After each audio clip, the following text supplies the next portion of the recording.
que es aquella rama de la química que se preocupa de las proporciones en las que las sustancias están obligadas a reaccionar para formar productos. En particular, yo me voy a referir hoy día a que el objeto de estudio de la química es la materia, pero la materia puede sufrir cambios físicos o químicos. Voy a ver contigo los cambios que sufre la materia y en la medida de lo posible ver las leyes que regulan el estado gaseoso. Conceptos claves para hoy día. ¿Cómo se clasifica la materia, alumno? Eso de mezclas homogéneas, mezclas heterogéneas, eso lo vamos a ver ahora. ¿Cuándo un cambio físico, cuándo un cambio de la materia obedece a un cambio físico? ¿Para qué sirve y qué es un diagrama de fases? ¿Cuándo un cambio que sufre la materia es un cambio químico?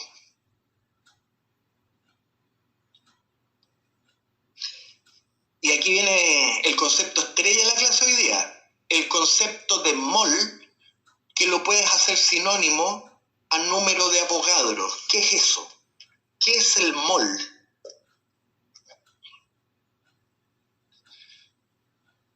Estudiar el estado de agregación gaseoso y ver las leyes que lo gobiernan. La ley de Boyle, las dos leyes de Gay-Lussac.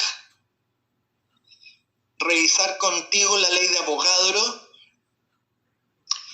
la ley combinada de los gases y finalmente, en la medida de lo posible, revisar en esta clase la ley universal de los gases ideales. En pantalla, los conceptos claves de la clase hoy día, joven. El más importante, según yo, es que te agarres el concepto de mol, lo entiendas.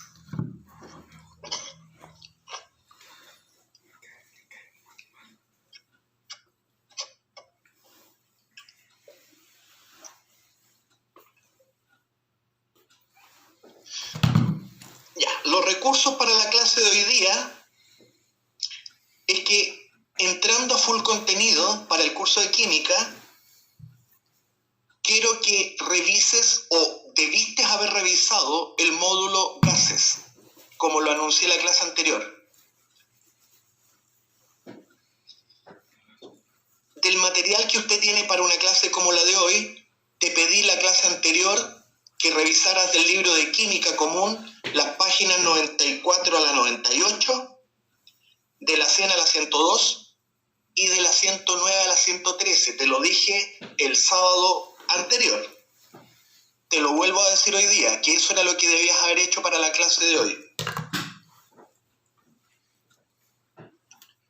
Y del cuaderno de ejercicio, ahora el cuaderno de ejercicio número 2, te pedí que revisaras los ejercicios que están en la página 12 a la 22.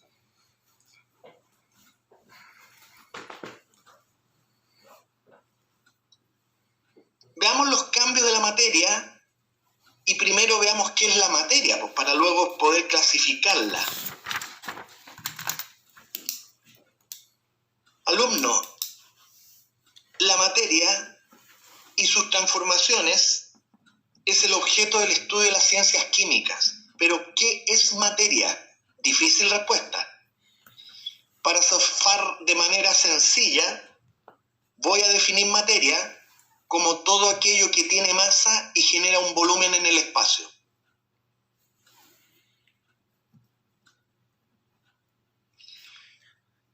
Esta sustancia llamada materia, que es el objeto de las ciencias químicas, que es el objeto de estudio de las ciencias químicas, tú la encuentras en la naturaleza de distinto modo.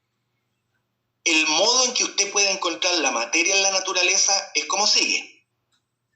Puedes encontrarla como aparece a mano izquierda, ya sea como sustancias puras, o la puedes encontrar en la naturaleza como mezclas de sustancias puras. El criterio para indicar que la sustancia material que está frente a tus narices es una sustancia pura es que su composición es constante.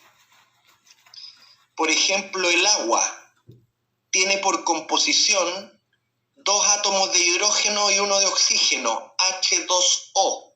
La composición del agua es siempre H2O, es constante. Por lo tanto, el agua es una sustancia pura. En cambio, una mezcla de sustancias puras, usted va a usar el criterio de que las mezclas presentan una composición que es variable. Por ejemplo, la mezcla de sustancia agua con arena. Esas dos sustancias puras, o qué sé yo, agua con tierra. La mezcla de agua con tierra, alumno, es una mezcla porque va a depender de la proporción en que tú has juntado agua con tierra. En virtud de que, como la composición resulta ser variable, tú vas y dices, eso tiene que ser una mezcla de sustancias, porque la composición es variable. Estas mezclas, jóvenes, tú las puedes resolver en sus propias sustancias puras que las constituyen. Tú puedes separar el agua de la tierra, para lo cual tienes que usar métodos físicos de separación que voy a revisar en otra clase. Verás que mediante una filtración, una destilación, una decantación, una floculación, hay muchos métodos físicos que van a permitir a un químico, desde una mezcla de sustancias puras, ir separando las sustancias puras. Continúo con las sustancias puras, cómo se encuentran en la naturaleza. De dos modos. Las sustancias puras, joven, pueden ser elementales cuando el tipo de átomo que constituyen son el mismo. O pueden ser compuestos cuando el tipo de átomos que componen a la sustancia sean de distintos elementos. ¿Me explico?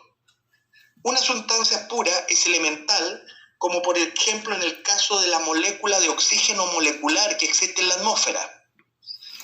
El oxígeno molecular es una sustancia elemental porque esta molécula está formada por átomos del mismo elemento, oxígeno. El gas hidrógeno es una sustancia elemental porque la molécula está formada por átomos de hidrógeno. El metal, el hierro, en el caso de que sea hierro puro, es una sustancia elemental, porque esta sustancia solamente está formada por átomos de hierro. Usted va y dice que la sustancia pura es un compuesto cuando la molécula de esa sustancia la forman átomos de distintos elementos, como el agua.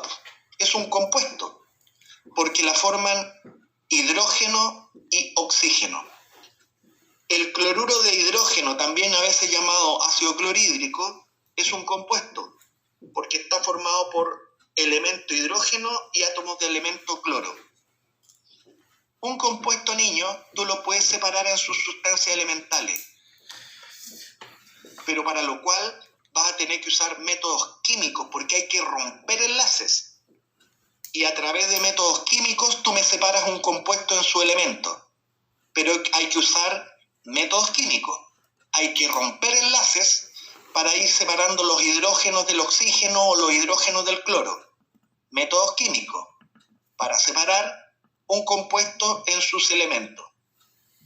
Las mezclas, niños, lo que está a mano derecha, hay dos tipos de mezclas. Hay mezclas que se llaman homogéneas, por ejemplo, el caso del agua que está disolviendo cloruro de sodio, o hay mezcla heterogénea, que el caso sería el de mezclar aceite con agua. Una mezcla es homogénea cuando usted no puede distinguir con la mirada una sustancia pura de la otra. Cuando son indistinguibles, cuando una sustancia está dispersa en la otra, cuando están perfectamente disueltas la una en la otra, y tú no puedes distinguirla visualmente. Eso es una mezcla homogénea. El mejor ejemplo puede ser, por ejemplo, el aire que estamos respirando. El aire puro es una mezcla homogénea de gases en la que el uno está disperso en el otro y son indistinguibles. agua con sal es una mezcla homogénea en la que el cloruro de sodio está perfectamente disperso en el medio acuoso. En cambio, una mezcla heterogénea, cuando tú visualmente puedes distinguir la sustancia pura de la otra. Y el mejor ejemplo es la mezcla que haces de aceite con agua, que se separan en fases. Tú puedes distinguir la fase aceitosa de la fase acuosa, porque es una mezcla heterogénea.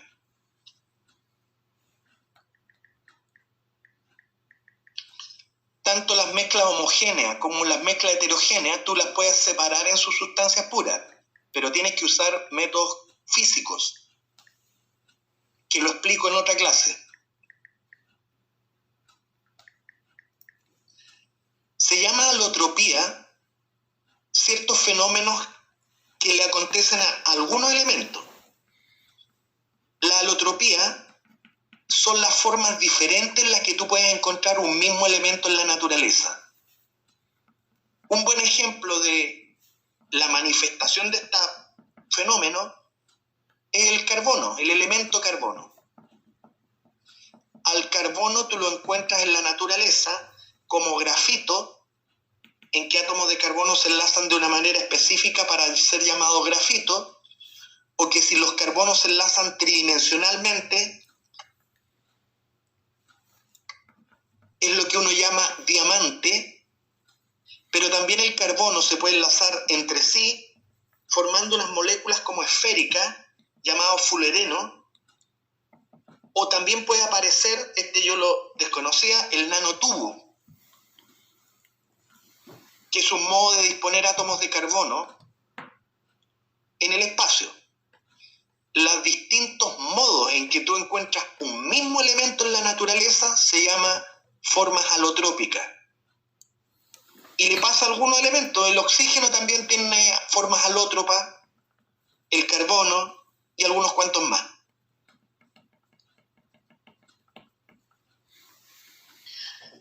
Como te decía, a las ciencias químicas lo que le interesa es estudiar los procesos de transformación de la materia. La materia, niño, puede sufrir dos tipos de cambios. Cambios químicos, pero también puede sufrir cambios físicos. Voy a revisar contigo cuándo un cambio material es del tipo químico. ¿Qué es un cambio químico? Tú vas a definir un cambio químico. Te enteras que es un cambio químico cuando leo. Son aquellos en donde unas sustancias que vamos a llamar reactantes se van a transformar en productos mediante las rupturas o formaciones de enlaces químicos, lo que va a ir permitiendo reordenar los átomos de los reactantes a los productos. Repito, un cambio químico es un modo de reordenar los átomos desde los reactantes para formar productos. Para que haya un cambio químico, alumno, y para que puedas reordenar los átomos de los reactantes a los productos, tú tienes que romper y tienes que formar enlaces químicos. Cuando tú te des cuenta que haya un proceso en el que tú estás reordenando los átomos, eso es un cambio químico. En general, o depende, los cambios químicos pueden haber procesos reversibles, hay irreversibles.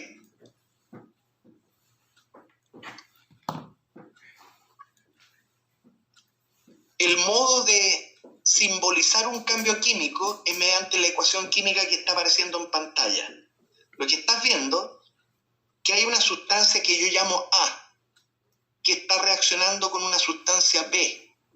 Y lo que empieza a ocurrir con las dos, que ellas empiezan a rompiendo enlaces, formando enlaces, empiezan a reordenar los átomos, con lo que A y B dejan de ser A y B. Se empiezan a transformar en algo que usted va a llamar C y D. Toda esta descripción en pantalla es lo que el químico llama ecuación química. Las sustancias que aparecen en la ecuación química a mano izquierda las vas a llamar de ahora en adelante reactantes. materiales que aparecen a mano derecha las vamos a llamar productos. Un cambio químico es todo aquel proceso que permite a un reactante transformarse en producto. Y el modo de hacerlo es reordenando los átomos, para los cuales hay que romper enlaces químicos, de los que ya estudiamos en clase, o formar enlaces químicos. Te voy a mostrar algunos ejemplos entre muchos de cambios químicos. Por ejemplo, las reacciones de síntesis, que son un grupo de reacciones que tienen la siguiente lógica. Son reacciones de síntesis aquellas en las que a partir de reactantes de pequeño tamaño tú logras producir moléculas de mayor tamaño. En pantalla estás viendo la reacción de síntesis de amoníaco a partir de gases. A partir de gas nitrógeno y de gas hidrógeno, tú estás sintetizando un compuesto de mayor tamaño llamado amoníaco. Son millones las reacciones de síntesis. Se llama reacción de síntesis aquella en la que a partir de reactantes de pequeño tamaño, tú estás generando productos de mayor tamaño.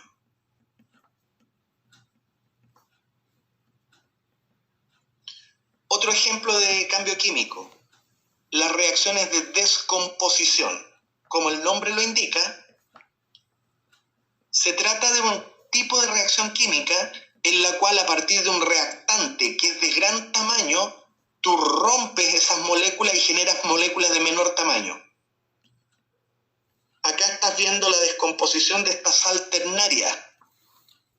A partir del reactante que es de gran tamaño, lo que estás viendo en los productos, la producción de moléculas de menor tamaño.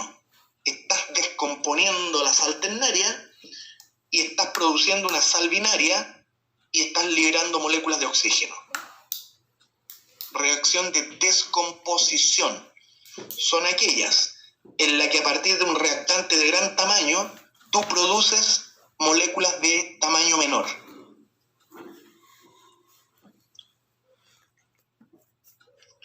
La reacción de combustión es un ejemplo clásico que obedece a la siguiente norma.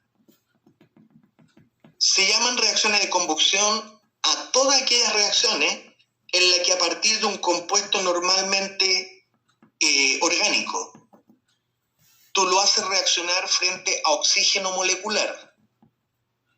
De modo que siempre los productos de la reacción de combustión son la producción de anhídrido carbónico y agua.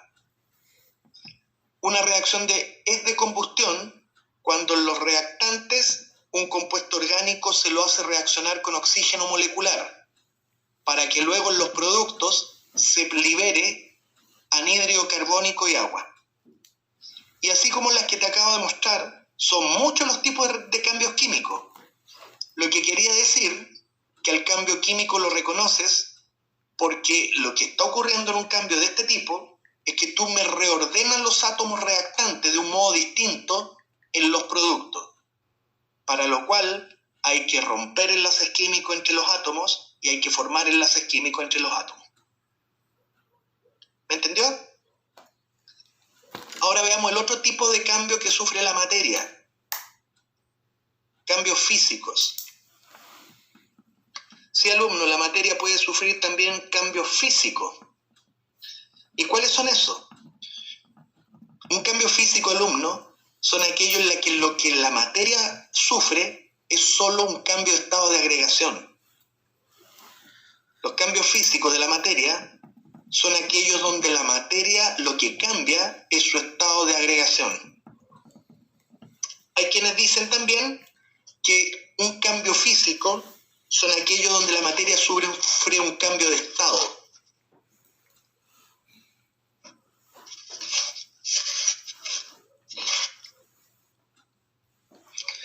Una característica de estos cambios físicos es que son reversibles, alumno.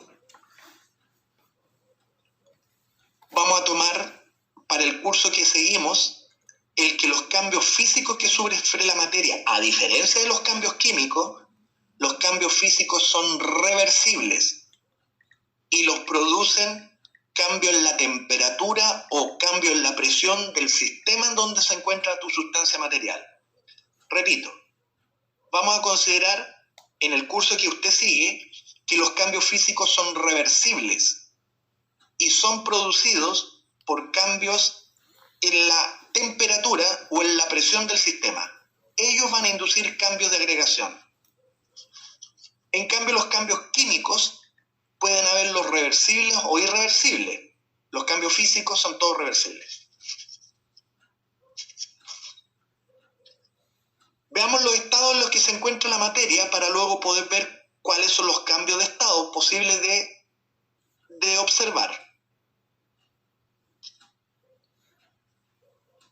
Los estados de la materia son: el mayor estado de agregación posible para la materia es el estado sólido. Hay un estado de agregación donde hay un grado mayor de desagregación, de desorden. A este estado de agregación lo vas a llamar líquido. Pero sin embargo, el estado de la materia donde la agregación es mínima y la desagregación es máxima es lo que llamamos estado gaseoso. En pantalla, los 3 estados de agregación de la materia para efectos de tu prueba de transición. De izquierda a derecha está aumentando la desagregación.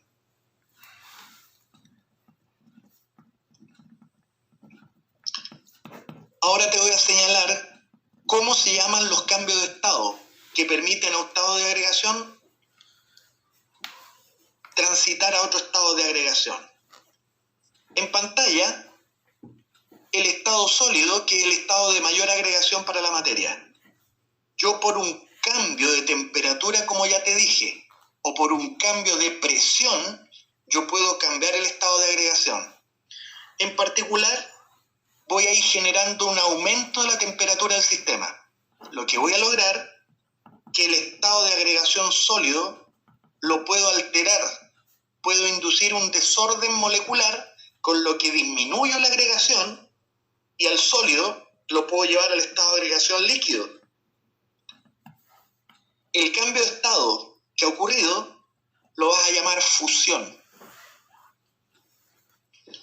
Si yo sigo elevando la temperatura de un líquido, va a llegar un momento en que el líquido aumenta su desagregación y lo obligas a pasar a un nuevo estado de agregación, el gaseoso. El cambio de estado que provocó un líquido transformarse en su propio gas es lo que se llama vaporización. Pero Asenjo te dijo que los cambios de estado son reversibles. Por lo tanto, yo puedo revertir este camino merced ahora a un descenso de temperatura. Observa.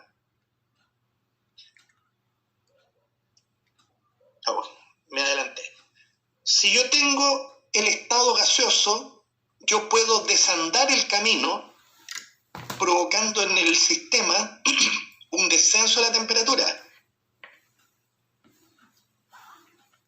Si empiezo a disminuir la temperatura, lo que voy a lograr es que este estado de desorden, llamado el estado de agregación gaseoso, empiezo a introducir un mayor estado de agregación y lo puedo llevar al gas a su propio líquido. El cambio de estado operado lo vas a llamar condensación. Los gases condensan en sus propios líquidos. Si a un líquido tú lo sigues enfriando, lo llevas a un estado de agregación mayor, lo puedes llevar a su propio sólido. El proceso, el cambio de estado, se llama solidificación. Hay un cambio de estado que merece una particular atención, alumno. Es que a veces, en ciertas variables, presión y temperatura, yo puedo llevar a un sólido directamente a su estado de agregación gaseoso. Este cambio de estado que permite a un sólido pasar directamente a su estado gaseoso lo vas a llamar sublimación. Y eso se produce a una adecuada presión y temperatura. Tú sublimas un sólido y lo haces llevar rápidamente a su estado gaseoso. Pero acuérdate que estos cambios de estado son reversibles. Por lo tanto, un gas yo lo puedo sublimar en su sólido por un proceso inverso al que te acabo de mostrar, que se llama sublimación inversa o deposición.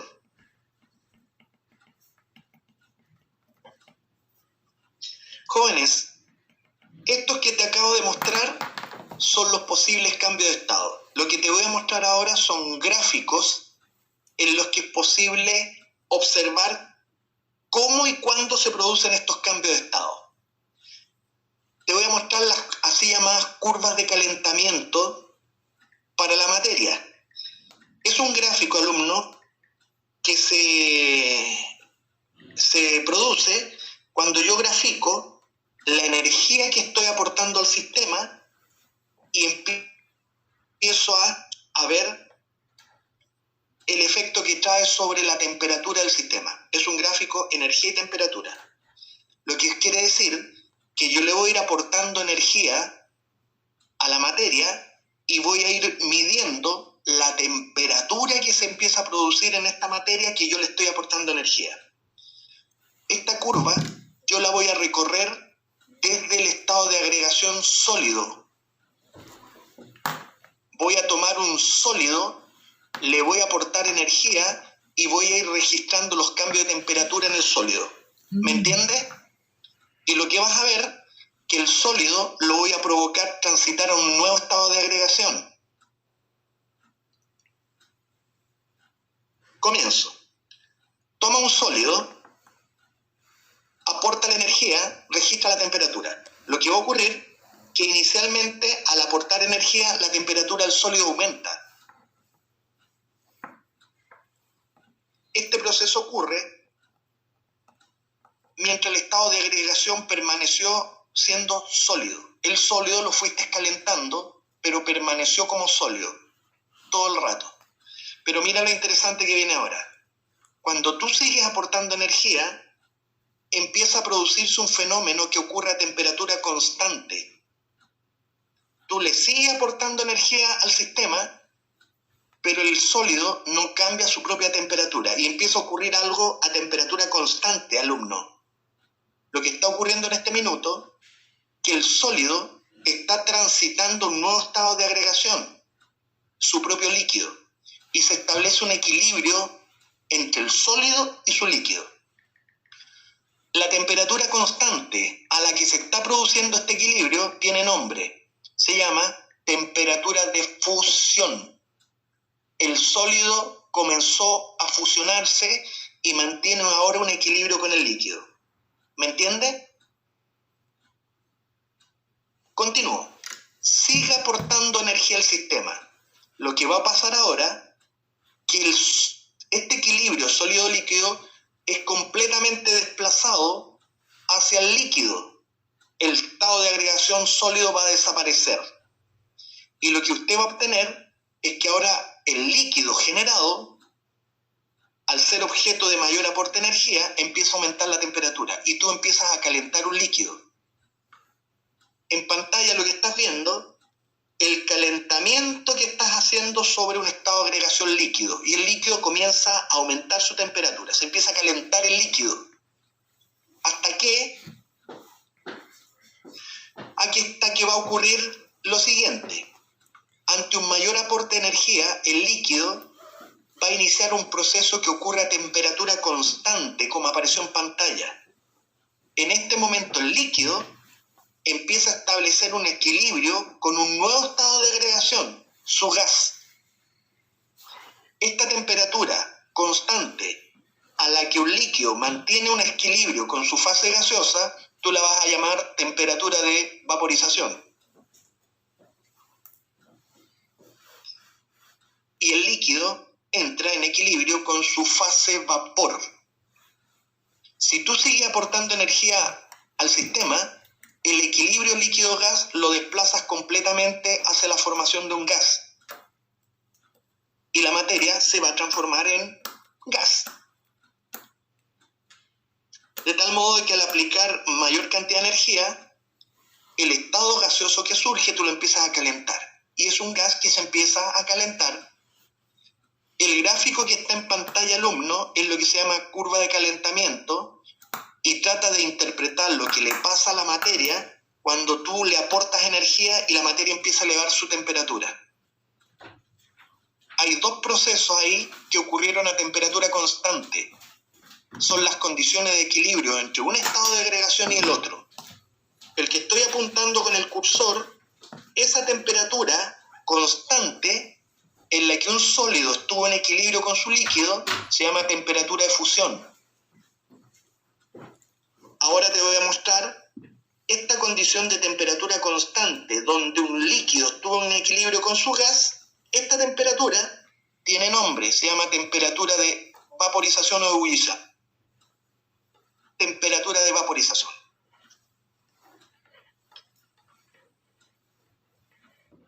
Te voy a mostrar otro gráfico donde es posible analizar estos cambios físicos de la materia. Lo que se llaman diagramas de fases. Muy interesante el análisis de estos gráficos.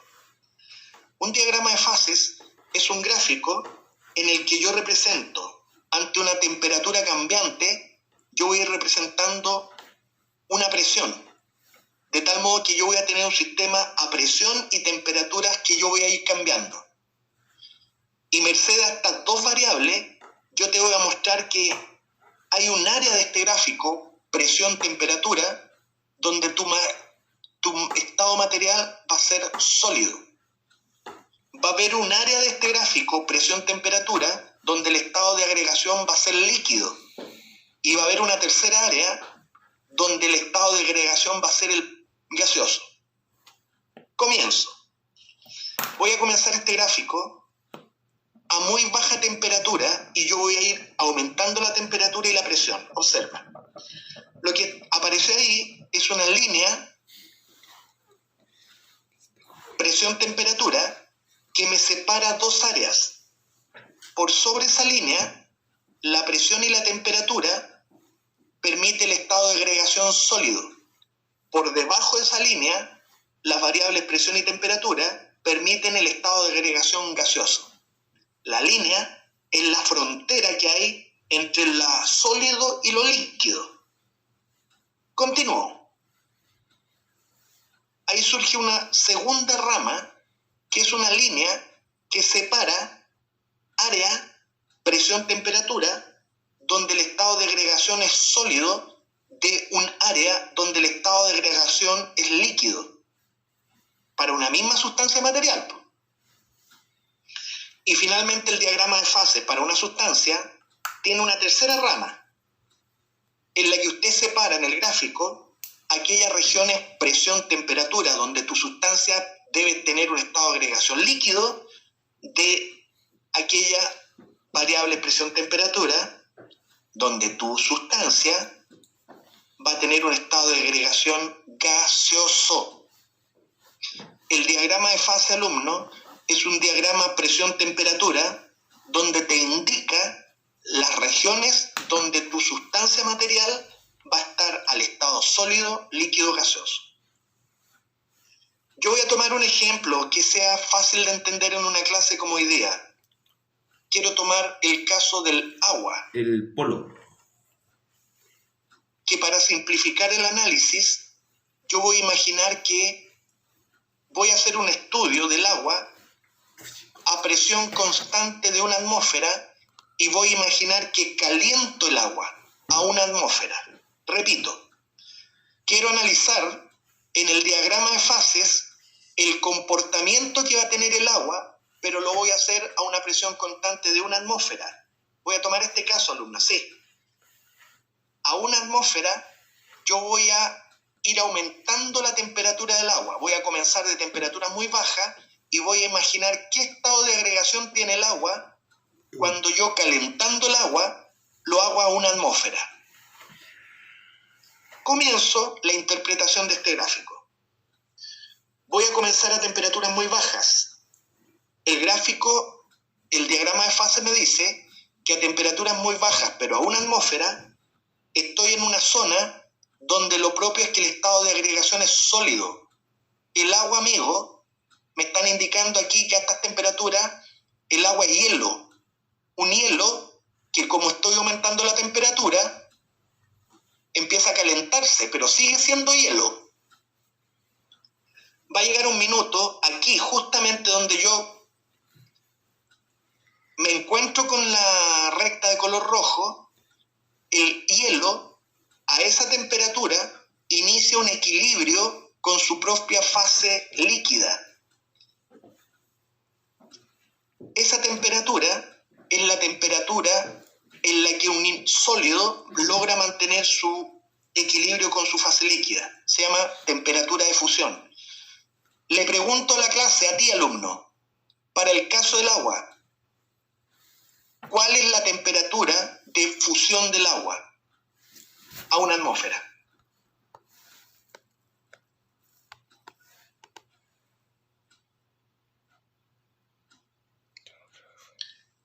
Le estoy preguntando a usted, alumno, ¿qué valor en grados Celsius adopta la temperatura de fusión del agua a una atmósfera? ¿A qué temperatura se fusiona el agua? ¿Qué es la temperatura en la que el estado sólido pasa al líquido? En grados Celsius. Me envió la respuesta Lourdes, el Gia Hao, el Bastián Brito. ¿Alguien más? Le estoy preguntando a la clase, ¿cuál es la temperatura de fusión del agua pura? El Sebastián Mancisidor.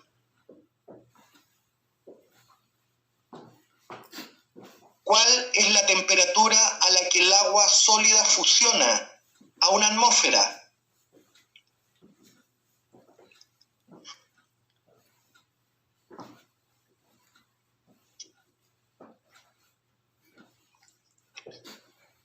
Algunos de ustedes no han respondido. No conozco la razón de por qué no lo hacen. Algunos de ustedes han respondido, pero mal. Y algunos pocos han respondido bien. La temperatura que estoy indicando en el diagrama de fases, en la que el sólido comienza su equilibrio con la fase líquida, se llama temperatura de fusión, y para el caso del agua sólida, del agua pura, es 0 grados Celsius, alumno. Me llama la atención que un dato tan conocido por cualquiera, tú no seas capaz de recordarlo. La temperatura a la que el hielo se funde a líquido es 0 grados Celsius. Bueno, continúo recorriendo esta recta a una atmósfera. Si yo me muevo del equilibrio, aumentando la temperatura, entro de lleno en un área del gráfico de fases en la que el estado de agregación es líquido. Y como estoy aumentando la temperatura, estoy recorriendo esa recta como se mueve el cursor. Se trata de un líquido que viene aumentando su temperatura. Está desordenándose por un aumento de la temperatura del líquido, pero sigue siendo líquido, pero se está calentando. Lo que va a suceder acá, que cuando yo intersecte la recta, ahí lo que ocurre, alumno, que la fase líquida inicia un equilibrio con su fase de agregación gaseosa. La temperatura a la cual se produce ese equilibrio se llama temperatura de ebullición. Y le pregunto a la clase, a ti, para el caso del agua pura, a una atmósfera, ¿qué valor toma la temperatura de ebullición del agua pura? Ahora sí, creo que sí. No sé, sí. Ahí estoy recibiendo la respuesta de los alumnos. Bien, alumnos, ahora se enchufaron. ¿Ves que por eso no tienes que estar acostado en la cama? Porque estás medio adormilado. Efectivamente, ese valor que está ahí, alumno, que el punto de equilibrio, donde lo líquido entró en equilibrio con su fase gaseosa a una atmósfera, es lo que se llama temperatura de ebullición, y para el caso del agua pura, son 100 grados Celsius. Sigo recorriendo esta recta que yo mismo me fijé a una atmósfera. A esa temperatura 100 grados, yo estoy en un equilibrio entre lo líquido y lo gaseoso, pero si aumento la temperatura, el gráfico de fases me indica que todo termina transformado en un gas. Y el gas le voy a ir aumentando la temperatura, pero va a seguir siendo gas. Es un gas que está calentándose y el diagrama me anuncia que lo que resta es que el estado de agregación va a seguir siendo un gas, pero aumentando su temperatura. ¿Entendiste cómo interpretar un diagrama de fases? Te lo voy a preguntar en el control 3 de control 4 de química.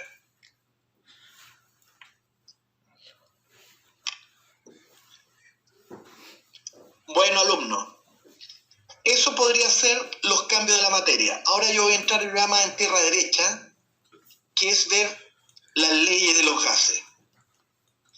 El asunto es que antes de ver las leyes de los gases, porque como para poder estudiar el comportamiento de los gases, tengo que hacer mención al concepto de mol.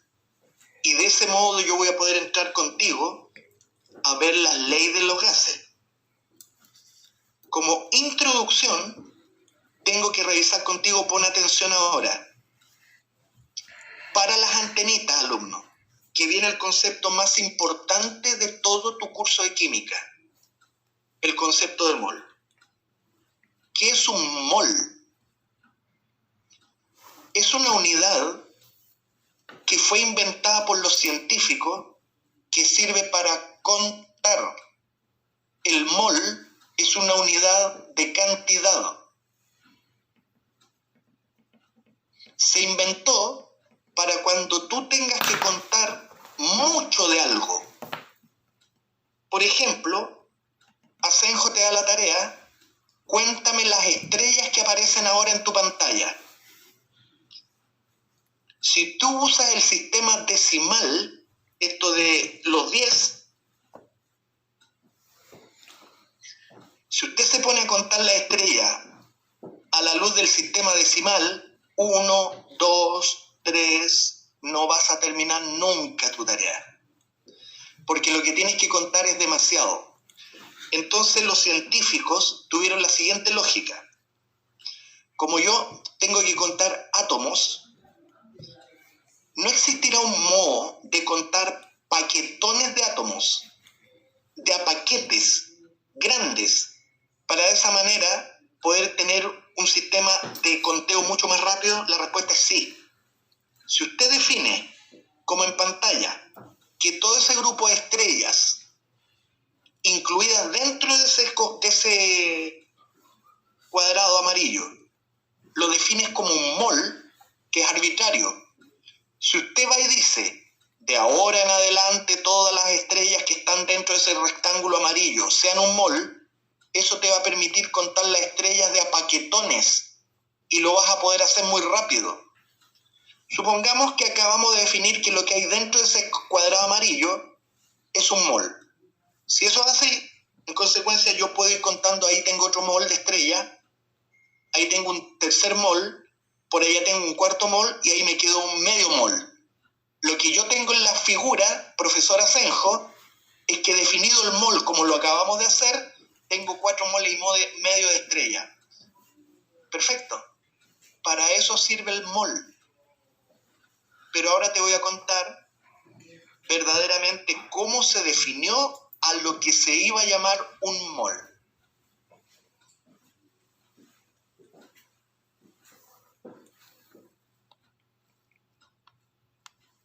Y se lo definió como sigue. Se llamó un mol al número de los átomos de carbono 12 que hubo que juntar para que entre todos esos átomos ellos generasen una masa de 12 gramos. Repito, se definió un mol al número de los átomos de carbono 12 que hubo que juntar para que entre todos esos átomos generasen una masa de 12 gramos. Así, observa.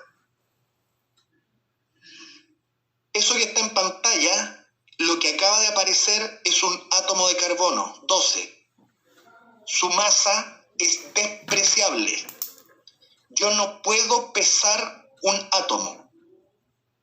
No existe balanza cuya sensibilidad me permite detectar la presencia de un átomo de carbono. Como eso es así, se tomó esta decisión. Si yo no puedo pesar uno, yo voy a empezar a juntar muchos átomos de carbono 12 y voy a empezar a formar un paquetón de carbonos. ¿Hasta cuándo?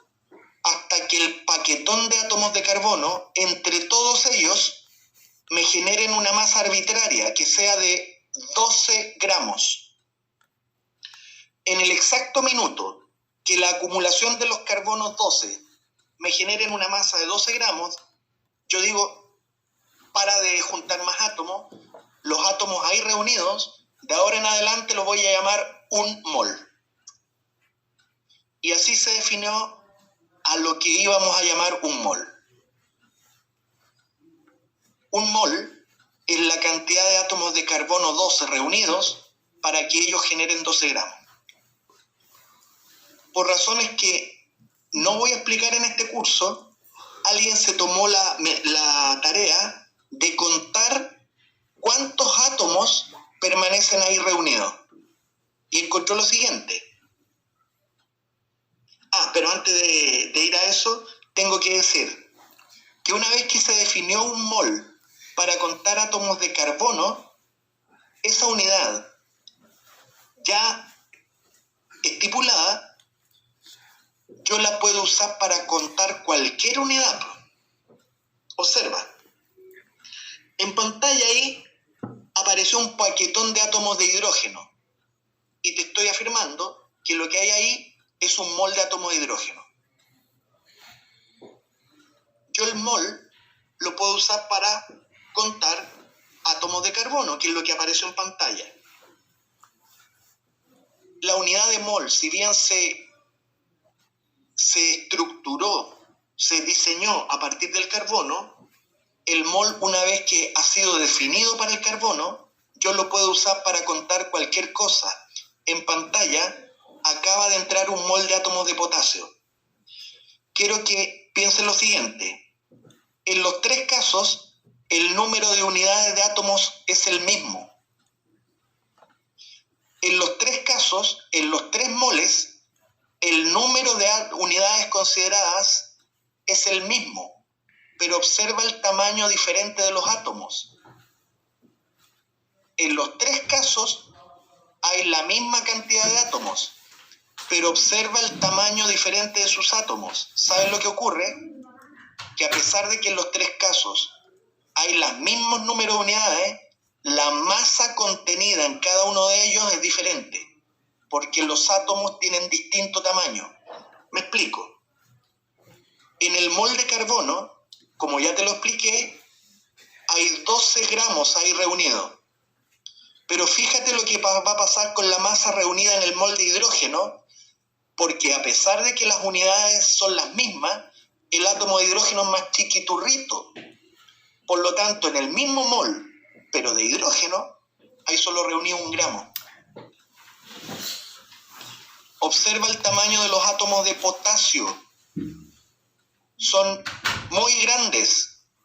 Si bien es cierto que en el mol de átomos de potasio existe el mismo número de átomos que en los dos casos anteriores, como los átomos son más grandes, la masa reunida aquí supera los dos otros moles. En este caso, el mol de potasio reunió 39 gramos. Repito, en los tres casos que te estoy mostrando en pantalla, hay la misma número de unidades de átomos. En los tres son 1 mol de átomos. Pero como los átomos tienen tamaños diferentes, la masa reunida en cada caso es diferente. El mol de hidrógeno reunió 1 gramo de materia. El mol de carbono reunió 12 gramos de materia. Y el mol de potasio, K, reunió 39 gramos. Lo que te estoy mostrando en este minuto es la noción intuitiva de peso atómico. Es la masa de un mol de esos átomos.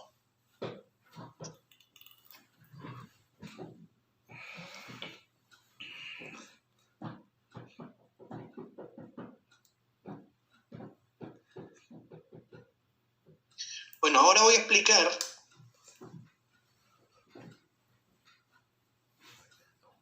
el concepto de peso atómico, que lo voy a hacer intuitivo porque lo voy a usar más para la próxima clase. En pantalla, lo que acaba de aparecer es un átomo de hidrógeno. Un átomo. Ese átomo, si usted lo tiene en su mente, se trata de una especie que tiene un núcleo, el que lo orbita un electrón. Pero por ser hidrógeno, el núcleo, ¿saben lo que lo constituye a él? El núcleo es un protón, viejo. Señorita, el núcleo de un átomo de hidrógeno es tan solo un protón, que lo orbita un electrón.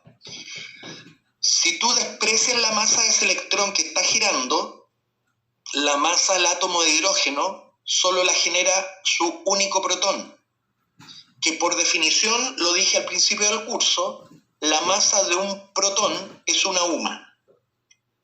¿Qué? No. Por lo tanto, niño, respecto de ese átomo, la masa que tiene ese tipo es una UMA. Esa es la masa de un átomo. En pantalla, Senjo te está mostrando el concepto de masa atómica. Es la masa de un átomo. El átomo que te estoy mostrando tiene por núcleo un solo protón, que si usted descarta el electrón, la masa de ese átomo es solo la de un protón. Y quedó definido hace tiempo, ya lo dije en clase, que por definición la masa de un protón es una UMA. Por lo tanto, la masa de ese átomo de hidrógeno que estás viendo en pantalla tiene una unidad de masa atómica, una UMA. Quiero que compare la masa de un átomo con la de un paquetón de átomos llamado mol. Si aparece ese paquetón que apareció en pantalla, que vamos a imaginar que es un mol de átomos de hidrógeno, supongamos que ahí hay un mol. Te acabo de decir que la masa que ellos reúnen en este caso es 1 gramo.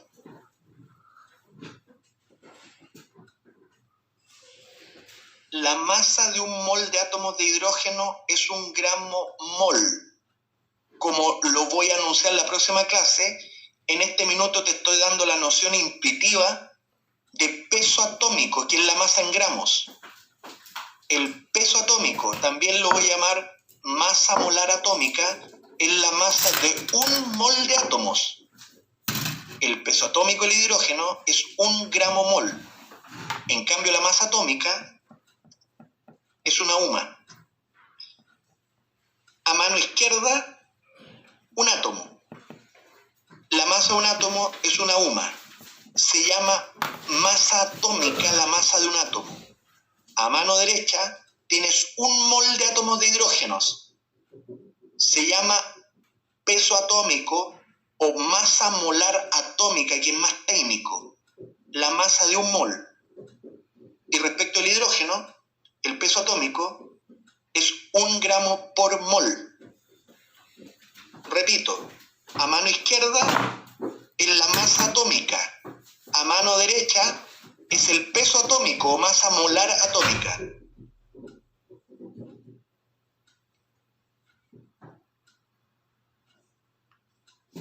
Termino este concepto de mol que es muy importante para usted, alumno. Voy a comparar el peso atómico del hidrógeno con el del cloro para que entiendas esto de lo que es el mol. Mira, el hidrógeno es el átomo chiquiturrito que apareció ahí. El cloro es un átomo más grandote, como apareció a mano derecha. ¿Me entiendes? Yo voy a juntar un mol de los átomos chicos, pero además voy a juntar un mol del átomo grande. En ambos casos van a haber el mismo número de átomos, sin embargo la masa acumulada va a ser distinta.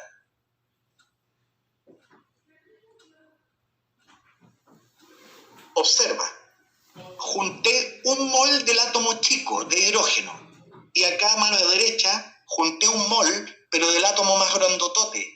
En ambos casos es un mol, pero la masa, porque los átomos tienen un tamaño muy diferente, la masa reunida es diferente también.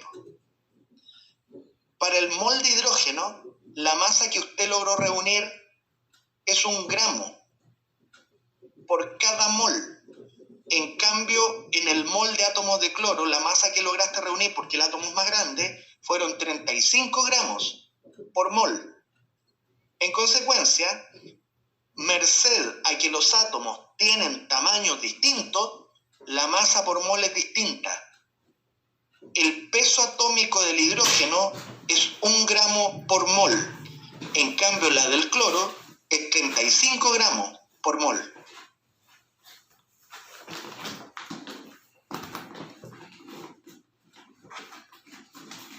Y vuelvo a repetir la idea. En ambos paquetones de átomos tienen las mismas unidades de átomos. Los dos son 1 mol, pero como 1 mol es de átomos chicos y el otro mol es de átomos grandes, la masa reunida es distinta. A mano izquierda lograste reunir 1 gramo en 1 mol. A mano derecha reuniste 35 gramos en 1 mol. Bueno, yo creo que debieras haberte ya dado por satisfecho de que Asenjo trató de dar sus mejores artes para que tú entiendas el concepto de mol. Espero que lo hayas hecho. Si no, consulta. Bueno, ahora voy a exponer el concepto sinónimo de mol, que es el de número de Avogadro. Te había dicho recién que por definición en 12 gramos de carbono hay 1 mol, pero alguien se tomó la molestia, que no voy a explicar en este curso, de contar cuántos átomos de carbono había que juntar para generar 12 gramos. Se encontró que en los 12 gramos de carbono hubo que reunir 6,02 por 10 elevado a 23 átomos de carbono. A este número, alumno, se lo llama número de Avogadro. Y es el número de unidades que incluye 1 mol. De tal modo que el número de Avogadro y el mol son sinónimos. 1 mol son un número de unidades de Avogadro de unidades. El número de Avogadro es 6,02 por 10 elevado a 23. Y esas son las unidades que están incluidas en 1 mol. De modo que uno dice, para efecto del trabajo que vamos a hacer a futuro, el número de Avogadro es sinónimo del concepto de mol. 1 mol son 6,02 por 10 elevado a 23 unidades de lo que usted está estudiando. De lo que sea. Whatever.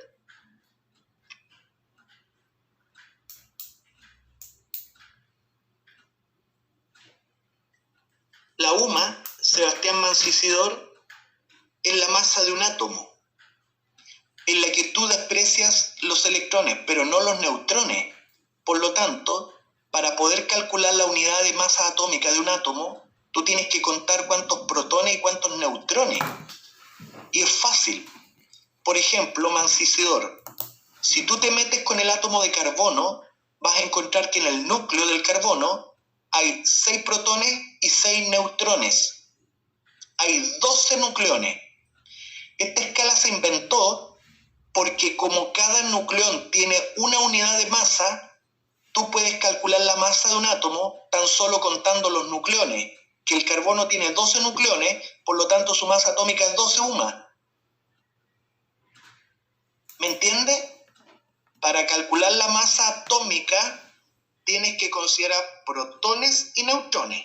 Los cuentas, porque cada uno de ellos, como tiene una unidad de masa atómica, para calcular la masa atómica en la escala de UMA, lo que hay que hacer es contar los nucleones.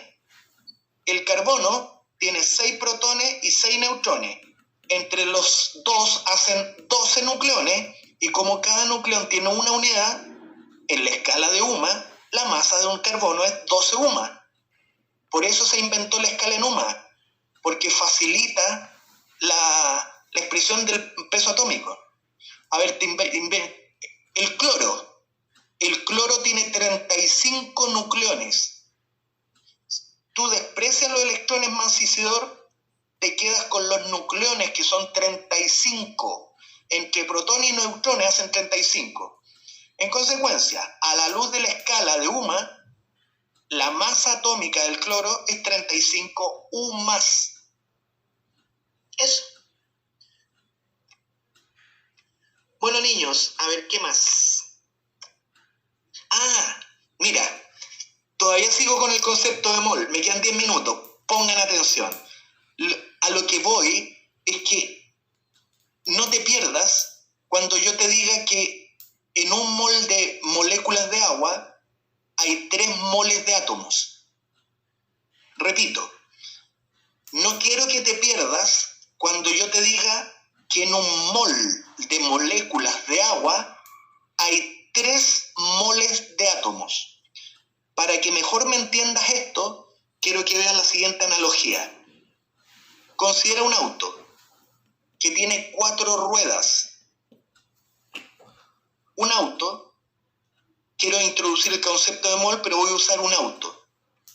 Un auto tiene 1, 2, 3, 4 ruedas.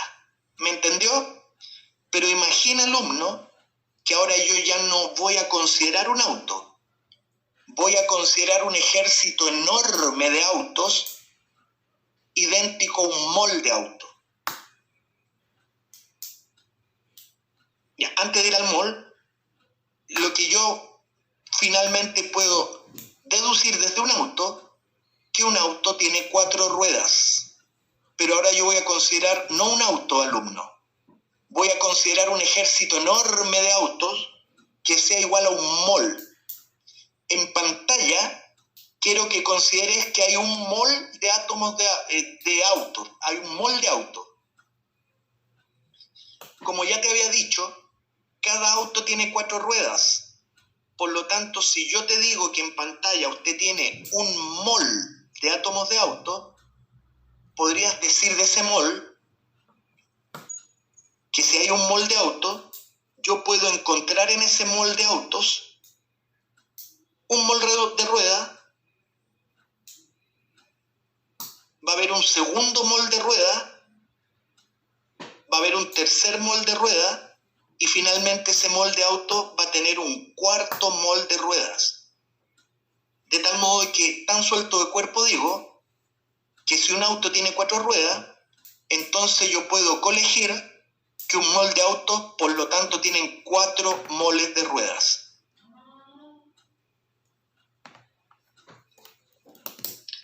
Y si me entiendes lo que te estoy diciendo, yo puedo hacer ahora el mismo análisis, pero más químico, como en el ejercicio que viene ahora, me parece. Sí.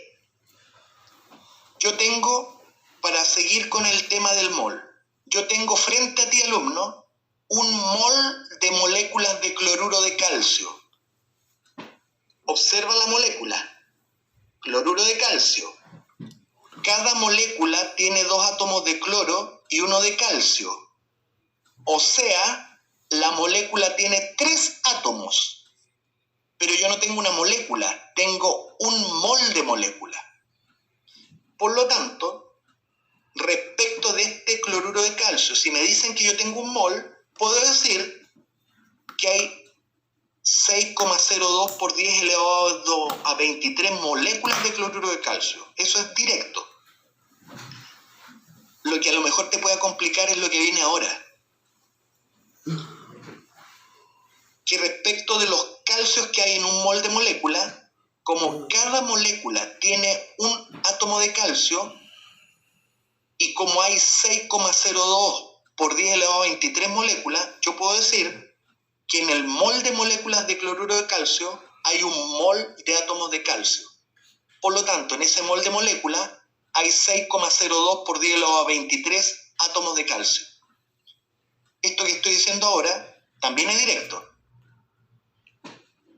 Tal vez lo que te pudiera confundir es lo que voy a decir ahora, que espero que no te confunda.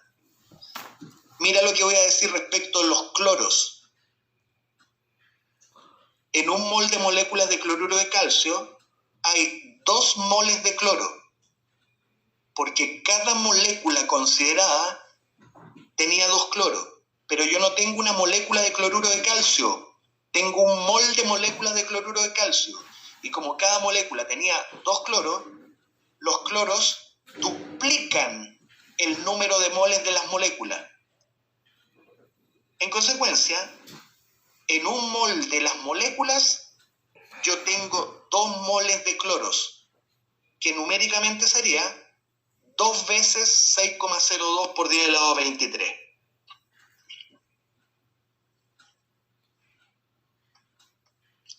Si tú entendiste lo que te acabo de decir ahora, date con una piedra en el pecho.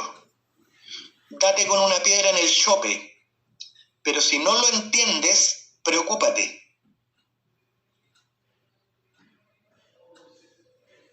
Bastián Brito dice, entonces decir que hay un mol dentro de un mol solo es para los compuestos. No. Porque yo puedo decir que en el gas hidrógeno, Brito, el gas hidrógeno no es un compuesto, es una sustancia pura. En el gas hidrógeno hay 2 moles de átomos de hidrógeno. Ya, mira, quiero decir otra cosa, alumno. Para con esto estoy terminando la clase. Voy a decir lo mismo anterior, pero ouch. ¿Para dónde me llevaste, Brito? Ahí. Voy a decir lo mismo que dije, pero lo voy a decir de otro modo, para que me vaya entendiendo. Si yo usé autos, es porque creo que tú tienes un acceso más directo con el concepto auto que el de las moléculas. Pero en verdad, Asenjo, lo que te quiere hablar es de molécula y no de auto. Mira, alumno, con esto estoy terminando. Un auto, te dije recién, tiene 4 ruedas. ¿Me entendió? Se lo voy a decir de estos modos distintos, pero es lo mismo. El número de ruedas cuadriplica el número de autos. Escucha lo que te estoy. El número de las ruedas es el cuádruple del número de los autos. De tal modo que un auto tiene 4 ruedas porque es visto que sus ruedas cuadriplican al número de los autos. Lo mismo pasa cuando yo paso a escala de mol. Si usted tiene un mol de auto, te acabo de decir que como cada auto tiene 4 ruedas, en un mol de auto yo puedo encontrar 4 moles de ruedas. Ahí saqué la rueda delantera, ahí estoy sacando la otra rueda delantera, ahí le estoy sacando a todos los autos las ruedas traseras y ahora le estoy sacando la otra rueda trasera a todos los autos. Resultado, que de un mol de auto yo puedo sacar 4 moles de rueda. Te lo digo de este otro modo para que me entiendas. Las ruedas, el número de moles de ruedas cuadruplica al número de moles de auto. ¿Me entiende lo que te estoy? El número de moles de ruedas cuadriplican al número de sus propios autos. Y si usted me entiende lo que te estoy diciendo, voy a pasar al ejercicio que recién te mostré. Observa el compuesto. Cloruro de calcio. Observa la fórmula química. Es una molécula que está formada por 2 cloros de un calcio, o sea, hay 3 átomos por molécula. ¿Sabe qué conclusión puedo sacar? Que los átomos triplican a sus propias moléculas. Ahora, si lo llevo a la escala de mol, los moles de átomos triplican a los moles de molécula. O lo llevo al cloro. Los cloros duplican el número de sus propias moléculas. Lo llevo a escala de mole. Los moles de cloros son el doble que los moles de las moléculas. ¿Me entendió lo que le estoy diciendo, no? Si no lo entienda, pide consulta. Chao, alumno.